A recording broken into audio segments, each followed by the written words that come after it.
सबसे पहला काम ये है कि आपने पाँव इस तरह खोल के खड़े होने, बाजू आपके बिल्कुल ढीले होने चाहिए, कमर आपकी बिल्कुल सीधी होनी चाहिए। अब आपने क्या करना है कि आपका चेहरा ज़्यादा मूव नहीं होगा, आपने स्पाइन को मूव करना है ये, और हाथ आपने इस तरह टैप करना है, आपकी बॉडी के साथ टैप होगा ही। इससे हो ये रहा है कि हमारी रीढ़ की हड्डी में मूवमेंट आ रही है, रीढ़ की हड्डी की फ्लेक्सिबिलिटी बेहतर होगी।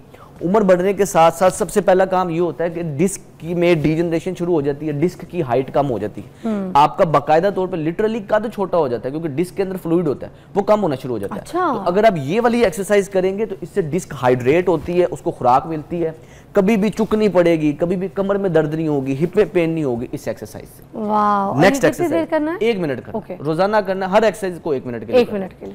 बढ़ती उम्र के साथ रीढ़ की हड्डी के अंदर आपका जो स्टिफनेस आ जाती है, आपकी लचक कम हो जाती है। जितनी ज्यादा आपकी रीढ़ की हड्डी में लचक होगी उतने ज्यादा आपके जोड़ जवान रहेंगे। अपने बॉडी को टच करके लेके आना है, इधर इधर से ऊपर ऐसे साइड पे, ये फिर दूसरी साइड पे हाथ ऐसे टच करके ये लेके आना। इससे हो ये रहा है कि हमारा सारा रिब केज ओपन हो रहा है, आपकी सारी स्पाइन की जो साइड से इसकी फ्लेक्शन है ये बेहतरी की तरफ आ रही है। अच्छा, हम पुराने दर्दों के ऊपर बात कर रहे थे, मुझे बताइए डॉक्टर सलमान कि एक्सरसाइजेस तो हम बता रहे हैं, मगर एक चीज़ जरूर मुझे ऐड करके बता दें कि जो हम वॉक करते होते हैं तो क्योंकि जाहिर सी बात है ब्लड सर्कुलेशन होती है, हमारी एक ब्रीदिंग एक्सरसाइज भी होती है, तो क्या ये भी हमारी इस दर्दों को नॉर्मलाइज कर सकती है बॉडी में? अच्छा, वॉक बेसिकली चहलकदमी नॉर्मल चीज़ है, करनी चाहिए, अच्छी चीज़ है। लेकिन अगर हम एक्सरसाइज की बात कर रहे हैं ना, कि जो काम हम 1 घंटे वॉक से लेते हैं, यानी कि जो हमारे जिस्म को 1 घंटा पैदल चलने से फ़ायदा होता है, उससे ज़्यादा फ़ायदा हम 15-20 मिनट घर में रह के या पार्क में या जिम में जाके कुछ बॉडी वेट एक्सरसाइजेज या कुछ स्ट्रेंथ ट्रेनिंग से ले सकते हैं। तो मेरा ये जो मैं पेशेंट को एडवाइस करता हूँ कि अगर आपकी उम्र 30 साल से ज़्यादा हो गई है, आपको चाहिए ये कि वॉक की बजाय, कार्डियो की बजाय फिजिकल एक्सरसाइजेज जिसके अंदर आपका स्ट्रेंथ ट्रेनिंग शामिल है वो करें।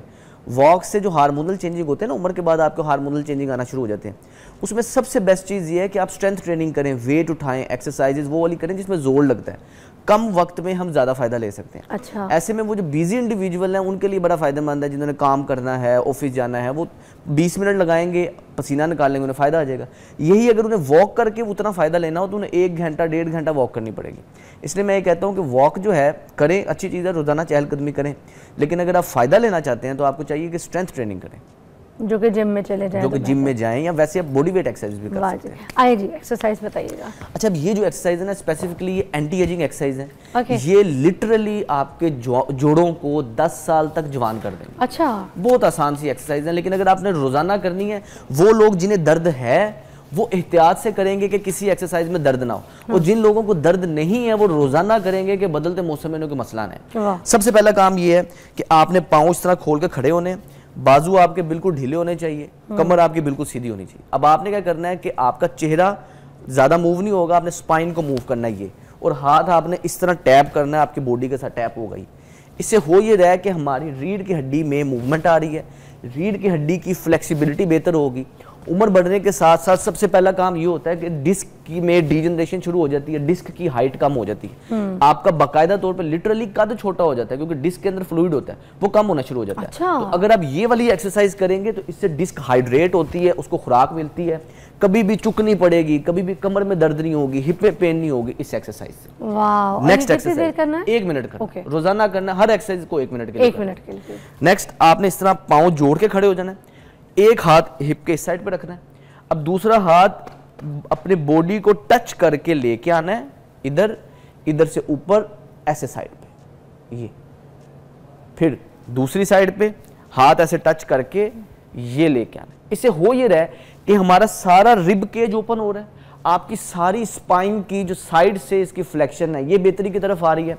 बढ़ती उम्र के साथ रीढ़ की हड्डी के अंदर आपका जो स्टिफनेस आ जाती है, आपकी लचक कम हो जाती है। जितनी ज्यादा आपकी रीढ़ की हड्डी में लचक होगी उतने ज्यादा आपके जोड़ जवान रहेंगे। बड़ी बेहतरीन एक्सरसाइज है, कोई भी कर सकता है जिसको डिस्क का मसला है, कमर की दर्द है, ये करते वक्त किसी किस्म की दर्द नहीं होगी। कमर के साइड में भी जो जैसे लॉक सा हो जाता है ना, ये उससे भी उसको भी बेहतर करेगी। हाँ। और ब्रीदिंग में जिसको डिस्कम्फर्ट है, हाँ। ज्यादा चलते वक्त सांस चढ़ जाता है, ये आपके रिब के मसल्स को ओपन कर रही है, जिसकी वजह से आपकी ब्रीदिंग भी बड़ी बेहतरीन हो जाएगी। ठीक है। नेक्स्ट एक्सरसाइज ये है, अच्छा अब ये वाली वर्जिश स्पेसिफिकली जिनको कमर दर्द है वो बड़े एहतियात से करेंगे, कमर दर्द नहीं बढ़नी चाहिए। आपने थोड़े से पाँव खोल के खड़े होना है। अब आपने अपनी रीढ़ की हड्डी को एक एक सेगमेंट करके नीचे मूव करना। आपको तो कोई पुरानी दर्दें निकलती नहीं होंगी, सुबह शाम एक्सरसाइज करते भी हैं, कराते भी हैं, आपको तो कुछ नहीं होता होगा। अच्छा, या आपको भी आम इंसानों को कोई दर्द निकलना एक नॉर्मल चीज़ है। दर्द बेसिकली हमारी दुश्मन नहीं होती। अच्छा, कई दफ़ा होता ये है कि बॉडी में इम्बैलेंस हो गया, गलत पोजीशन में आप बैठे हैं, दर्द वगैरह निकलना एक नॉर्मल चीज़ है। और जिस्म को अल्लाह पाक ने हमारे बनाया इस तरह है कि अगर आपको दर्द होती है तो जिस्म ऑन इट्स ओन खुद इसको हील कर लेता है, यानी कि ठीक हो जाता है। अच्छा, कुछ दर्द को 1 घंटा लगता है, कईयों को 4 घंटे लगते हैं, कईयों को 1-2 हफ्ते लग सकते हैं। इंजरी की सिवियरिटी पे डिपेंड करता है। मसला तब आता है कि जब कोई ऐसे फैक्टर्स बीच में असरअंदाज होते हैं जो कि आपकी रिकवरी नहीं होने देते, रिकवरी को रोक लेते हैं, जिसकी वजह से सेम पेन आपको जो 10 साल पहले चोट लगी थी वो उसी तरह लटकती रहती है। जब जब मौसम बदलता है आपको दर्द होती है। जब ये मौसम बदलता है, अक्सर लोगों के ज़हन में सवाल आता है कि जब मौसम ठंडा होता है तब दर्दें क्यों आती हैं, सर्दियों में दर्दें क्यों आती हैं। इसकी वजह यह है, एक चीज़ होती है, इसको कहते हैं बैरोमेट्रिक प्रेशर। हवा का एक ख़ास टेम्परेचर पे हमारे जॉइंट्स पे प्रेशर रह रहा है, हर टाइम हमारे जॉइंट्स पे प्रेशर है। हमारे जॉइंट्स के अंदर भी हीट है, उसका भी एक प्रेशर बाहर की तरफ है। ये एक प्रॉपर बैलेंस के साथ, अंदर से प्रेशर बाहर और बाहर से प्रेशर अंदर, एक बैलेंस के साथ चल रहा होता है। जब भी मौसम बदलता है तो बाहर का प्रेशर कम हो जाता है। जब ठंडा मौसम आता है तो हमारी इन्वायरमेंट का प्रेशर जॉइंट्स पे कम हो जाता है, जिसकी वजह से जॉइंट का प्रेशर ज़्यादा है। तो वो प्रेशर का एक कानून है कि प्रेशर ज़्यादा वाली जगह से कम वाली जगह पे जाता है। तो हमारे जॉइंट्स में बाकायदा तौर पे इन्फ्लेमेशन हो जाती है, बाकायदा तौर पे स्वेलिंग हो जाती है, और जहाँ जहाँ आपको पुरानी पेन्स थी वो भी ट्रिगर हो जाती है। अच्छा, अब जैसे मोस्टली कमर का दर्द, ठीक है, कुछ लोगों को जो है ना ये शोल्डर के पीछे फ्रीजिंग वाला पेन इन सर्दियों के टाइम पे बड़ा ज़्यादा शुरू होता है। ऑफ कोर्स घुटनों का भी, क्योंकि ये तो सीवियर लोगों का अब शुरू ही हो गया। अच्छा, कुछ लोगों को जैसे गर्मी में हम एसी में बैठते हैं, हमारी बॉडी एसी की आदत होती है हमें, फिर जब ये मौसम चेंज होता है तो एसी कम और फिर थोड़ा सा ठंडा मौसम शुरू होने लगता है, उससे भी बड़ी दर्दें जो है ना चेंज बॉडी में आता है, दर्दें निकलना शुरू हो जाती है। ऐसे ही है, दर्द निकलना नॉर्मल चीज़ है, लेकिन मेन चीज़ ये है कि हमें फोकस इस चीज़ पे करना चाहिए कि जो दर्द आपके जिस्म में निकलती है, हमने अपने मसल्स को स्ट्रॉन्ग इतना रखना है, उसकी अलाइनमेंट, पोजीशनिंग, बैलेंसिंग इतनी बेहतर रखनी है कि अगर खुदा ना खास्ता दर्द निकले भी तो जिस्म खुद ब खुद इसको रिकवर कर ले। हम क्या करते हैं, रिलाई करते हैं मेडिसिन पे, पेन किलर पे, कि हल्की फुल्की दर्द निकली है तो हमने दवाई खा ली, उसके अल्टीमेटली साइड इफेक्ट है। पेन बेसिकली एक अलार्म होता है कि देयर इज़ समथिंग रॉन्ग। अगर दर्द हो रही है, दर्द को हम समझते हैं कि हमारा दुश्मन है, बल्कि दर्द हमारे लिए फ़ायदेमंद होता है। एक बच्चों की एक जो है ना, कुछ बच्चे ऐसे होते हैं जेनेटिकली उनके अंदर ये मसला होता है, इसको कहते हैं कंजेनिटल पैरेस्थीसिया, एनाल्जेसिया। अब इसके अंदर होता ये है कि वो बच्चों को दर्द नहीं महसूस होती। दर्द जिसको हम बुरा समझ रहे हैं, कि जो बच्चे मैं आपको बता रहा हूँ इनको दर्द महसूस ही नहीं होती, ये पैदाइशी तौर पे दर्द महसूस करने वाले बच्चे नहीं होते। आप इनके हाथ को जला दें, कोई छुरी मार दें, चाकू मार दें, दर्द नहीं बिल्कुल महसूस कर सकते।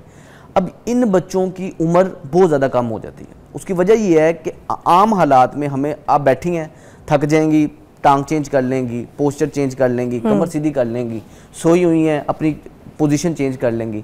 बेसिकली दर्द अकड़ाओ हमें ये एहसास देता है कि हमने अपनी पोजीशन को चेंज करना है। ये जो बच्चे हैं, चूंकि इनमें दर्द को महसूस करने की हिस्स होती नहीं है, इस वजह से थोड़ी थोड़ी देर बाद इनकी हड्डियां टूटती रहती हैं, पाँव की प्लेसमेंट गलत रही, बैठने का एंगल गलत रहा, इनकी हड्डियां टूटती और आहिस्ता आहिस्ता ये फिर जो है ना नहीं सर्वाइव कर सकते। इसलिए कोशिश करें, हल्की फुल्की जब भी दर्द हो, बजाय कि हम पेन किलर लें, हम अपने मसल्स को एक्टिव रखें, मोबिलिटी रखें। जॉइंट्स के लिए एक टर्म बोली जाती है मोशन इज लोशन। जोड़ों को बनाया अल्लाह पाक ने ऐसे है कि इनको खुराक तब मिलती है जब हम इसके मूवमेंट करते हैं, इसको इस्तेमाल करते हैं। आज के लाइफस्टाइल में हम अपने जोड़ों को इस्तेमाल ही नहीं करते, जोड़ कमज़ोर होना शुरू हो जाते हैं और आहिस्ता आहिस्ता दर्द निकलती है। और जो पुरानी दर्दें हैं वो आपकी पहले ठीक ही नहीं हुई होती, हमने जोड़ को इस्तेमाल ही नहीं किया, उसको प्रॉपर रिहैब ही नहीं किया, इस वजह से वो सारा साल अब दर्दों में ही रहते हैं। तो अब इसका क्या ट्रीटमेंट है, क्या इलाज है, स्पेशली जब ये मौसम चढ़ने वाला होता है सर्दियों का, इससे पहले हम ऐसा क्या करें? अच्छा, इसमें एक टर्म बोली जाती है prevention is better than cure.